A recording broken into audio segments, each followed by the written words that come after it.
Nawab Malik NCP के नेता आज तक जो अर्नब गोस्वामी को लेकर सवाल उठा रहे थे और ये कह रहे थे कि इसकी हालत ऐसी हो जाएगी कि आगे चल के अर्नब गोस्वामी खुद आत्महत्या कर लेंगे, आज वही शिकंजे में फंसते हुए नजर आ रहे हैं। और उनके दामाद को एनसीबी ने कल गिरफ्तार कर लिया है और 18 तारीख तक रिमांड ली जाएगी, कस्टडी में है। देखिए, नवाब मलिक के जो दामाद हैं समीर खान, उनको एक ऐसे मामले में पकड़ा है, उन्होंने ट्रांजैक्शन हुई थी 20,000 रुपये की उसके, और एक ब्रिटिश नेशनल है ड्रग का काम करने वाला, करण सेजनानी नाम है उसका, ठीक है, सजनानी नाम है, तो वो ब्रिटेन का नागरिक है। अब देखिए उस बंदे का जो है इन दोनों के बीच में जो कम्युनिकेशन, पता कौन करा रहा था? बॉलीवुड बीच में इन्वॉल्व है, यानी दिया मिर्जा की एक्स मैनेजर राहिला फर्नीचर वाला और उसकी बहन शाइस्ता फर्नीचर वाला, ये पूरा लिंक समझ लेना। और ये बड़े जुड़े हुए हैं। आज भी एनसीबी ने लखनऊ के अंदर रेड मारी है, तो वहाँ जो बंदा मिला है ना, उसका भी इनके साथ ही मिला हुआ है। अब पता लफड़ा क्या है, ये चीज़ समझ लेना आप। ये क्या कर रहे थे, मरीजुआना को मिक्स कर रहे थे, हर्बल प्रोडक्ट का नाम दे रहे थे उसको, मिक्स करके हर्बल प्रोडक्ट का। ये सिएटल से कुरियर के थ्रू मंगा रहे थे। कहाँ से? यूनाइटेड स्टेट्स के अंदर है सिएटल, वहाँ से। और इसमें 3 दिन पे एक और अफ्रीकन नेशनल पकड़ा हुआ। हमने बताया था ना, इंटरनेशनल रैकेट है सारे के सारे। तो ये जो ब्रिटिश नागरिक है जिसका नाम करण सेजनानी है, ये बचपन का दोस्त है इसके दामाद का। किसके दामाद का? नवाब मलिक के दामाद का, समीर खान का। तो ये बंदा जो है यूके में रहने से पहले हांगकांग में रहता था। इसका बिजनेस असफल हुआ तो वो यूके से, हांगकांग से होते हुए यहाँ बॉम्बे आ गया, और बॉम्बे में ये काम करने लगा, क्योंकि जब बिजनेस असफल होता है ना, तो वो फिर ऐसे 2 नंबर के धंधे ढूंढने लगते हैं। और मैं आपको बता दूं कि देखिए, एनसीपी और इसका मामला आ गया, और हमने कितनी बार यहाँ चर्चा करी है, पॉलिटिक्स, बॉलीवुड, क्रिकेट, इन सब का आपस में घालमेल है, अंडरवर्ल्ड का भी है। आपको मैं ये भी बता दूं, ड्रग के जितने पैटर्न निकल रहे हैं, देखिए जहाँ भी दुनिया में ड्रग्स का मामला है ना, वहीं पे जो है आतंकवाद का मामला होता है, टेररिज्म का जो मामला है वो ड्रग्स से जुड़ा हुआ है। क्योंकि जो अंडरवर्ल्ड का जो काम है उनमें ड्रग्स का काम पहले नंबर पे आता है, उसके बाद सट्टेबाजी का काम आता है। आपको मैं और भी जानकारी दे देना चाहता हूँ इस मामले में, कि जो दिया मिर्जा की एक्स मैनेजर थी राहिला फर्नीचर वाला, तो इसका मतलब क्या है, जो टैलेंट मैनेजमेंट कंपनीज में काम करती हैं ये लोग, जो मैनेजमेंट का काम करती है, यानी कि टैलेंट मैनेजमेंट कंपनीज की जांच होनी चाहिए। कितनी बार हमने आपके यहाँ चर्चा करी है। देखिए, गुनाह तो इन लोगों ने इतने किए हैं बॉलीवुड वालों ने, कि इसके मामले में एक उर्दू के शायर ने कहा है कि इतने जुल्म ढाए हैं तूने कि भुलाने के काबिल नहीं है। इतने जुल्म ढाए हैं तूने कि भुलाने के काबिल नहीं है। और मैं आपको और बात बता देना चाहता हूँ, इस मामले में जो एनसीबी है, भारत सरकार है, इनको मदद लेनी पड़ेगी। यूके का बेस्ड है ये, तो यूके में जो जांच करती है ना एजेंसी, वो है एनसीए, नेशनल क्राइम एजेंसी, और वो रिपोर्ट करती है यूके की होम मिनिस्ट्री को। और यूके की होम मिनिस्ट्री किसके अंडर है फिलहाल? प्रीति पटेल यूके की फिलहाल होम मिनिस्टर है, आपको मैं बता देना चाहता हूँ। तो इसका मतलब क्या है कि अगर एनसीबी उनसे इस मामले में दरख्वास्त करेगी, तो यकीनन मेरा यकीन है कि प्रीति पटेल का जो मिनिस्ट्री है, इनकी पूरी हेल्प करने वाला इस विषय में। और इतना ही नहीं है, इन एनसीबी को तो यूनाइटेड स्टेट्स के अंदर जो ये काम देखती है वो डीईए करती है, उससे भी हेल्प लेनी पड़ रही है, क्योंकि जो इनके इंटरनेशनल लिंक्स निकल रहे हैं। चलिए उसी बात पे आते हैं, यानी एनसीपी की बात पे आते हैं। एनसीपी को सबसे ज़्यादा मंत्रालय है इस सरकार के अंदर, कैबिनेट मिनिस्ट्री है, इनके पास में सबसे ज़्यादा मंत्रालय हैं, जो शिवसेना के साथ गठबंधन में है। लेकिन अब ये जो सारा गेम चल रहा है वहाँ पे, देखिए एनसीपी के कई नेताओं के तो पहले भी अंडरवर्ल्ड से संबंध की बात आई थी, और हम तो ये चाहते हैं, आज आपके माध्यम से वोरा कमेटी की बात आई थी ना, तो वोरा कमेटी वो कमेटी है जिसके अंदर पॉलिटिक्स और बॉलीवुड के उन लोगों के नाम है जो 93 के बम ब्लास्ट जो हुए थे उनमें दाऊद इब्राहिम की डी कंपनी का जिन्होंने सहयोग किया था। और ये वोरा कमेटी जो बनी थी, इसको भारत की 3 एजेंसीज ने मिलकर के उन नामों की लिस्ट तय करी है। किन किन की लिस्ट तय करी है? जिन्होंने 93 के बम ब्लास्ट में अहम भूमिका निभाई थी। यानी कि वो किस किसने तय की? आईबी, रॉ और CBI. IB intelligence bureau, India की इंटरनल इन्फॉर्मेशंस को जुटाती है। Raw research and analysis wing, ये ग्लोबल इन्फॉर्मेशंस को जुटाती है, यानी दुबई से संबंधित, यूके से संबंधित और यूएस से संबंधित। क्योंकि देखो यूके का बार बार नाम आ रहा है, क्यों आ रहा है? क्योंकि यूके के अंदर जो पॉलिसी है ना वहाँ की, तो वो जो लोग भाग जाते हैं यूके के अंदर, वो उनको वापस नहीं देते, क्योंकि यूके की गवर्नमेंट मानती है जो बिलियनियर लोग हैं तो उनकी रकम का फ़ायदा वो लोग उठा लेते हैं, वो अपना सारा ट्रांजैक्शन यूके में कर लेते हैं। तो यूके जो है ना, बहुत सारा उन्हें पता है कि कुछ इकोनॉमी तो वो ब्लैक तरीके से भी अपनी बढ़ा सकते हैं। जैसे माल्या भागा हुआ, वहाँ नीरव मोदी भागा हुआ है। आपको पता है जितने भी खतरनाक ऑर्गेनाइजेशंस वर्ल्ड में चल रहे हैं उन सब के जो हेडक्वार्टर वहीं लंदन के अंदर ही हैं। चाहे वो LTT का हेडक्वार्टर, वो भी लंदन के अंदर ही वो काम कर रहे हैं। चाहे वो जो है इसमें ये जो सिख फॉर जस्टिस है, ये जो चल रही है। कनाडा के अलावा यूके के अंदर भी वो काम कर रहे हैं, जो कुछ खालिस्तानी मूवमेंट के लोग हैं। इसके अलावा और भी मैं बता दूं कि जितने भी अलगाववादी ऑर्गेनाइजेशंस के लिए हब बना हुआ है। भारत सरकार को यूके की गवर्नमेंट से स्पेशल संधि करनी पड़ेगी और इससे अच्छा टाइम नहीं आएगा, क्योंकि इस समय वहाँ की जो गृह मंत्री है, होम मिनिस्टर है, वो प्रीति पटेल है, इंडिया की है। तो ये एक बहुत, वहाँ की कैबिनेट मिनिस्ट्री में दो इंडियंस वहाँ पे फिलहाल हैं। तो बोरिस जॉनसन से बात करके, जिस तरह से यूएई से भारत ने किया है, यूएई से भारत की संधि इतनी अच्छी हो चुकी है कि भारत सरकार वहाँ से, मैं एक चीज़ स्पेशल मेंशन कर दूँ, क्रिश्चियन मिसिल को वहाँ से लेकर के आए थे। क्रिश्चियन मिसिल कौन है? ये बंदा ऑगस्टा वेस्टलैंड डील का जो है मिडिलमैन था, यानी कि मीडिएटर था। इसी ने ही सारी जो उसके अंदर डील करवाई है। ऑगस्टा वेस्टलैंड डील बहुत बड़ा घोटाला है, जिसके अंदर सुब्रमण्यम स्वामी ने भारत की पार्लियामेंट में खड़े होकर के सुनाया है कि सिग्नोरा Gandhi, Mrs Sonia Gandhi is the main accused. Bharat के पार्लियामेंट के अंदर खड़े होकर सुनाया है। और ये किस आधार पर सुनाया है? ये इटली के मिलान के कोर्ट में इन लोगों के नाम आए थे। 4 भारतीयों के नाम एपी, सिग्नोरा गांधी। अब इसका मतलब क्या बनता है ये समझ लेना ही। उस क्रिश्चियन मिसिल को कहाँ से लेके आए थे? दुबई से इंडिया लेकर के आए थे। आपको मैं बता देना चाहता हूँ। तो दुबई जो है ना, वो बहुत बड़ा टैक्स हेवन भी है। और हम बार बार चर्चा कर रहे हैं इस चीज़ की, कितनी बार चर्चा करिए। अंडरवर्ल्ड का जो बहुत बड़ा सपोर्ट है वो दुबई और कराची से होकर चलता है।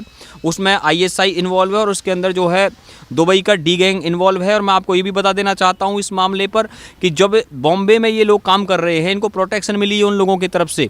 आपको मैं यहाँ एक विशेष बात मेंशन कर देना चाहता हूँ। देखिए, ये सारे केस किस लिए खुले? क्योंकि सुशांत सिंह राजपूत का केस सामने आया। तो सुशांत सिंह राजपूत के केस से मैं यहाँ एक चीज़ और ऐड करा देता हूँ। जिन लोगों के प्रीवियस रिकॉर्ड है ना क्राइम के, वे लोग सुशांत सिंह राजपूत के मामले में संदिग्ध हैं। जैसे मैं बता देना चाहता हूँ आपको कि सुशांत सिंह राजपूत को 13 जून को दिन में 2:15 बजे के आसपास कॉन्फ्रेंस कॉल आई थी। किसकी? रमेश तोरानी की। टिप्स कंपनी का जो है मालिक है। और इस बंदे का नाम किससे जुड़ा था? गुलशन कुमार हत्याकांड से जुड़ा था। गुलशन कुमार हत्याकांड से जुड़ा था। इन लोगों के संबंध नदीम श्रवण संगीतकार के नदीम से हैं, जो कि गुलशन कुमार हत्याकांड में उन पर भी आरोप है। और वे जो है लंदन के अंदर रहता है, वही नदीम जो है, मैं बता रहा हूँ आपको। ये हत्या कब हुई थी गुलशन कुमार की? 12 अगस्त 1997 को हुई थी। आपको मैं उसका बता रहा हूँ, उसका सारा का सारा। इसका मतलब क्या है? इंटेरोगेशन उसकी भी होनी चाहिए, रमेश तोरानी की। और जो उसके लिए CBI के राडार पे भी आया पड़ा, मैं आपको बता देना चाहता हूँ। और NCB के राडार पे आया हुआ है। अब एक नई इन्फॉर्मेशन हमारे पास आई है।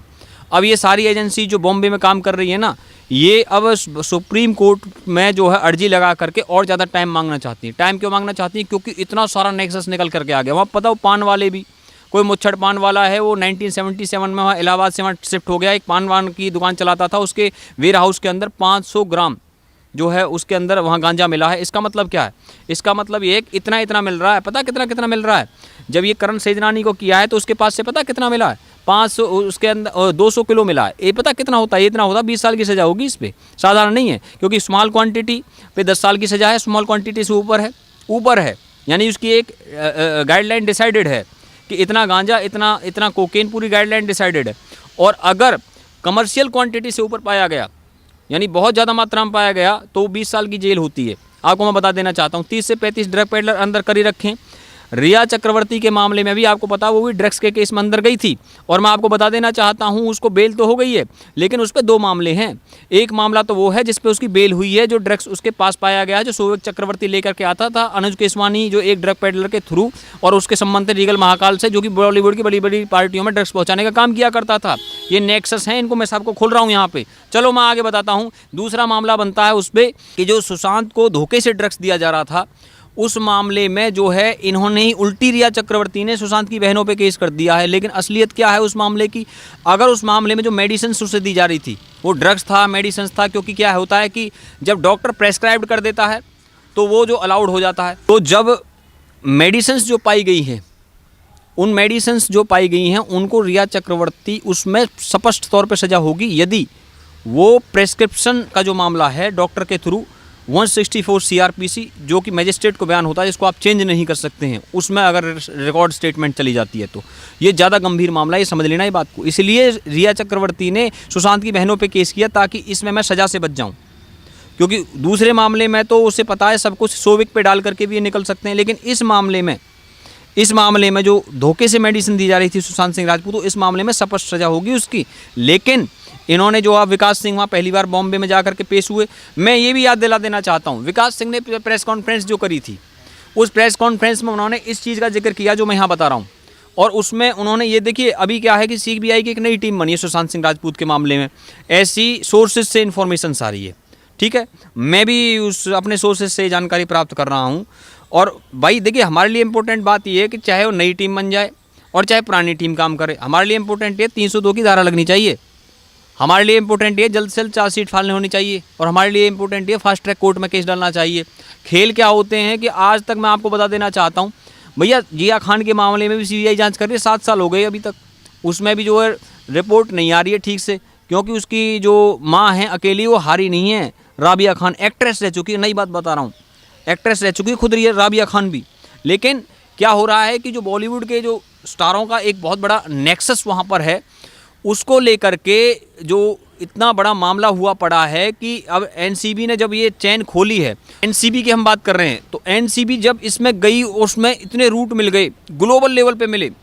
अब देखो कहाँ कहाँ से कोऑर्डिनेट करना है जो एनसीबी को, यूके के अंदर जो जांच करती एनसीए करती, मैंने पहली जानकारी दी है, उससे कोऑर्डिनेट करना है, और वहाँ की इंटरपोल से कोऑर्डिनेट करना है जो यूके की इंटरपोल है। इसके अलावा डीईए जो यूनाइटेड स्टेट्स के अंदर जांच करती है उससे कोऑर्डिनेट करना। क्यों? क्योंकि ब्रिटिश नेशनल्स का नाम आया, करण सेजवानी, इसके अलावा जो है दुबई के लोगों के नाम आए हुए हैं, यूनाइटेड स्टेट्स के लोगों के नाम आए हुए हैं, मलेशिया के लोगों के नाम आए हुए हैं, डी कंपनी के लोग भी हैं।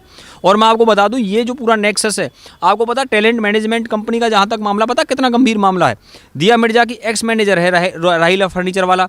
इसी तरीके से जो इसके लिए जो काम देख रही थी रिया चक्रवर्ती, जया शाह जो थी, वो भी टैलेंट मैनेजमेंट कंपनी में काम करती थी, क्वान मैनेजमेंट उस कंपनी का नाम है। और मैं आपको बता दूं ये जो सारे खेल चल रहे हैं टैलेंट मैनेजमेंट कंपनीज के, क्योंकि दिशा सालियान भी एक टैलेंट मैनेजमेंट कंपनी में काम करती थी, और जिस कंपनी में वो काम करती थी उसका मालिक कौन है? वो है बंटी सचदेव। बंटी सचदेव का इतना वीआईपी पर्सन है, वो इन्फ्लुएंशियल आदमी है, क्योंकि देखो उनकी तो उसकी बहन है जो सीमा सचदेव, उसका फर्स्ट कजन है, उसकी शादी किससे हुई है? सोहेल खान से हुई है। इसके अलावा जो बंटी सचदेव है, इसकी एक कजन और है, उसकी शादी रोहित शर्मा से हुई जो कि क्रिकेटर है। इसके अलावा जो बंटी सचदेव है वो विराट कोहली, केएल राहुल, युवराज सिंह, इनके ब्रांड को मैनेज करते हैं, और भी सेलिब्रिटीज़ के मैनेज करते हैं। मैं तो इंपॉर्टेंट सेलिब्रिटीज़ की बता रहा हूँ। कंपनी का नाम है कॉर्नरस्टोन। और मैं बता दूँ इसको सीबीआई ने इंटेरोगेट किया था, और इतना ही नहीं है, जब टैलेंट मैनेजमेंट कंपनी की बात आई है, एक और कैरेक्टर ले लीजिए आप, उसका नाम है श्रुति मोदी। श्रुति मोदी का तो आज बता रहा हूँ मैं आपको, सीबीआई, ईडी और एनसीबी तीनों ने ही उससे इंटेरोगेशन करी है, और उस श्रुति मोदी का नाम सुशांत के पिता की एफआईआर में था जो पटना के अंदर हुई थी। इसकी जानकारी मैंने आपको पहले ही दी थी। बार बार मैंने श्रुति मोदी का नाम लिया जिसका नाम ढका हुआ था, लेकिन अब सामने आया कि नहीं आया वो देख लीजिए। और एक और लास्ट बात बता दूं मैं, अब तो बॉलीवुड वालों ने पूरी प्लानिंग कर रखी है रिया चक्रवर्ती को, वो एक बार तो यहाँ से निकलवाते हैं और फिर उसके बाद में उसकी इमेज को ठीक करते हैं पब्लिक में। उसके लिए चेहरे फिल्म की मैंने बात करी थी, सबसे पहले मैंने खुलासा किया था इस बात का कि चेहरे फिल्म को लेके आए, डिज्नी हॉटस्टार ने खरीदी। अब तो और लोग भी उस पर इंटरव्यू दे रहे हैं, बातें हो रही है सारी की सारी।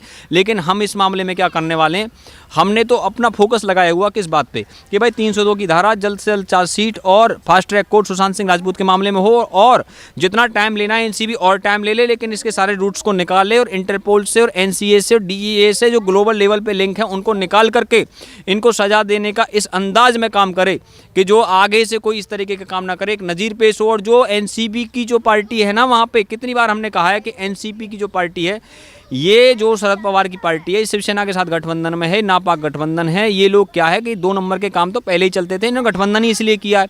अब तो क्या आप देख लेना, इसमें ये सरकार भी टूटेगी, क्योंकि कांग्रेस को तो साइडलाइन कर ही दिया उन्होंने। उसमें मैं कभी फिर आपको स्पेशल जानकारियाँ दूंगा। अभी तो फिलहाल मामला सिर्फ इतना है कि इन लोगों के जो है इनके होश उड़ा दिए हैं बुरी तरीके से, क्योंकि उसमें देखो इनके सारे लोग, सारे नेक्सस आ चुके हैं, पॉलिटिक्स के लोग भी इन्वॉल्व हैं इसके अंदर क्रिकेट के लोगों का नाम भी आया हुआ, कॉर्नरस्टोन कंपनी का मैंने नाम लिया, और ये सारे के सारे एक जगह इन्वॉल्व होकर के काम कर रहे हैं। Drugs, casting couch, money laundering has become the part of same network. एक ही नेटवर्क का सारा पार्ट है, और हम इस देश की पीढ़ियों को ड्रग्स से और इन तमाम जो नेक्सस से बचाने के लिए पूरा काम करते रहेंगे। और ये इतना इंपॉर्टेंट है क्योंकि इस देश की पीढ़ियों को बचाना जरूरी है। एक फाइनल बात आपको बता देना चाहता हूँ कि भारत में 20 लाख लोग कोकेन के कंज्यूमर हैं, 24 लाख लोग भारत के अंदर जो है इसके हीरोइन के कंज्यूमर हैं, और 1,42,000 लाख करोड़ का ड्रग्स एनसीबी के राडार पे है। 24 ड्रग्स रैकेट पंजाब के अंदर चल रहे हैं, 25 ड्रग्स रैकेट महाराष्ट्र के अंदर चल रहे हैं, और इंडिया के अंदर टोटल 142 ड्रग्स रैकेट हैं, और जिनमें से लगभग 40 ड्रग्स रैकेट इंटरनेशनल स्तर पर काम कर रहे हैं। उसमें जो है सबसे ज़्यादा जो काम हो रहा है वो यूके और दुबई से हो रहा है। हाई क्वालिटी का ड्रग्स वहाँ से आ रहा, अफ्रीकन नेशनल्स पकड़े गए हैं, मलेशिया के नेशनल्स पकड़े गए हैं, इसके अलावा दुबई के नेशनल्स पकड़े गए हैं, और ये सारे के सारे लोग पकड़े गए हैं। और ये सारा मैं इतना इतना उलझा हुआ मामला, एक एक उसी गुत्थी खोल खोल करके आपको समझा रहा हूँ। और कितनी बार मैंने आपको बताया है, आगे देखना कुछ और बड़े स्टारों के नाम आएंगे, लेकिन ये मीडिया में ऐसी रिपोर्ट दिलवाते हैं ताकि इनके फेवर में माहौल बन जाए। भाई करण जौहर की पार्टी क्लीन चिट मिली, मैंने यहाँ खुलासा किया था, डॉक्यूमेंट दिखा करके नहीं मिली क्लीन चिट, हमारी बात सत्य साबित हुई थी। हम मिसगाइड नहीं होने देंगे भारत की पब्लिक को, हम आपसे व्यूवर्स वादा करते हैं मिसगाइड नहीं होने देंगे, एक एक सही इन्फॉर्मेशन आपके पास लाएंगे। कितनी भी ताकत मीडिया में लगा लें, बताइए मीडिया में जो ये सुशांत को लेकर के एनसीबी की जो इन कार्रवाइयों को लेकर के कोई एक भी रिपोर्ट मीडिया में चल रही, क्यों नहीं चल रही? क्योंकि भैया मीडिया के अंदर पूरा पैसा खर्च कर दिया है, पीआर एजेंसीज ने पूरा ताकत लगा दी है कि कोई ऐसा मामला आना नहीं चाहिए। अब उसे बंद करना पड़े, बंद कर रहे हैं, लेकिन हम उसे लगातार उजागर करते जा रहे हैं, सोशल मीडिया के माध्यम से भारत की पब्लिक को लगातार अवेयर कर रहे हैं। धन्यवाद।